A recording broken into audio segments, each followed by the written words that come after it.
নমস্কার বন্ধুরা, কেমন আছেন সবাই?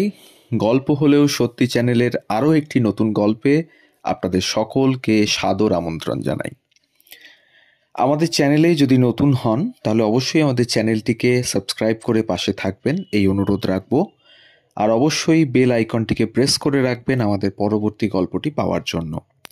আমাদের গল্প পোস্ট করার সময় প্রতিদিন ঠিক সকাল 9টা থেকে 9:30। আজ একটি মিষ্টির গল্প শোনাবো। যারা গল্পটি শুনছেন অবশ্যই কমেন্টের মাধ্যমে জানাবেন কারা এই মিষ্টির গল্প জানেন এবং স্বাদ গ্রহণ করেছেন।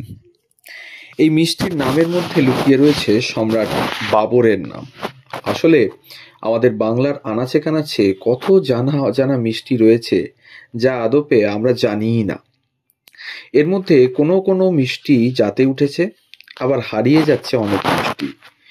উপহার হিসেবে এই মিষ্টি পাওয়ার পর খেয়ে খুব তারিফ করেছিলেন মুঘল বাদশাহ। সেই থেকেই নাকি মিষ্টির নাম হয়ে গেল বাবরসা। অন্য তথ্য অবশ্য আছে। 18 শতকের মাঝামাঝি অধুনা পশ্চিম মেদিনীপুরের ক্ষীরপাই জনপদ লুটপাট করে নিয়ে যায় বর্গীরা। আতঙ্কে যখন স্থানীয় বাসিন্দারা ক্ষীরপাই ছাড়তে আরম্ভ করেছে, ঠিক তখনই তাদের পাশে এসে দাঁড়ান ইংরেজ অফিসার এডওয়ার্ড বাবার্স। বর্গীদের ঠেকিয়ে দেন তিনি।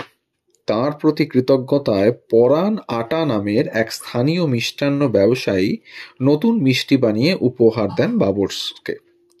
সেই থেকেই মিষ্টির নাম হয় নাকি বাবরসা। প্রচারের অভাবে আজ হারিয়ে যেতে বসেছে 250 বছরেরও পুরনো এই মিষ্টি বাবরসা। নামের ইতিহাস যাই হোক, পশ্চিম মেদিনীপুরের ক্ষীরপাইয়ের অন্যতম ঐতিহ্য যে বাবরসা, তা নিয়ে কোনো মতবিরোধ নেই। ময়দা, ঘি আর মধুর জোটে এই মিষ্টি যাকে বলে অমৃত, দেখতেও খানিকটা অমৃতির মতো। গরম ঘিয়ের ওপর ফোঁটা ফোঁটা ময়দা ঢেলে তৈরি হয় বাবরসার নকশার আদল। তারপর মধু বা চিনির সিরায় ঢেলে পরিবেশন। কিন্তু বাংলার এহেন ঐতিহ্যশালী মিষ্টি ক্রমে বিলুপ্তির দিকে এগোচ্ছে। এর অন্যতম কারণ রসগোল্লা, চমচম, সন্দেশ সহ বাংলার অন্যান্য ঐতিহ্যশালী মিষ্টির মতো প্রচার কখনোই সেভাবে পায়নি ক্ষীরপাইয়ের বাবরসা। হয়তো অন্য নানা জায়গাতেও এই মিষ্টি মিললে প্রচার মিলত, কিন্তু ক্ষীরপাইয়ের নিজস্ব ঐতিহ্য হয়ে থেকে যাওয়ায় তা সম্ভাব্য হয়নি। তাছাড়া এই মিষ্টি তৈরিতে খরচও খুব বেশি, ফলে বাবরসার দামও বেশি। মফস্বলে এত দামি মিষ্টি সহজে কেউ কিনতে চান না। ইতিহাস, ঐতিহ্য, স্বাদ সবকিছুর পরেও তাই বাবরসা ক্রমে তার জায়গা হারাচ্ছে।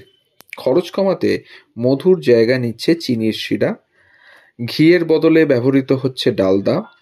এতে নিজের স্বাদও হারাচ্ছে বাবরসা, এবং এইভাবেই নষ্ট হয়ে যাচ্ছে আমাদের ঐতিহ্য। এই ছিল আজকের গল্প বাবরসাকে নিয়ে। তো যদি আমাদের গল্প ভালো লাগে তাহলে অবশ্যই কাছের মানুষদের সাথে শেয়ার করুন, কমেন্টের মাধ্যমে জানান কে কে মিষ্টি খেয়েছেন। আর সবাই ভালো থাকুন। ধন্যবাদ।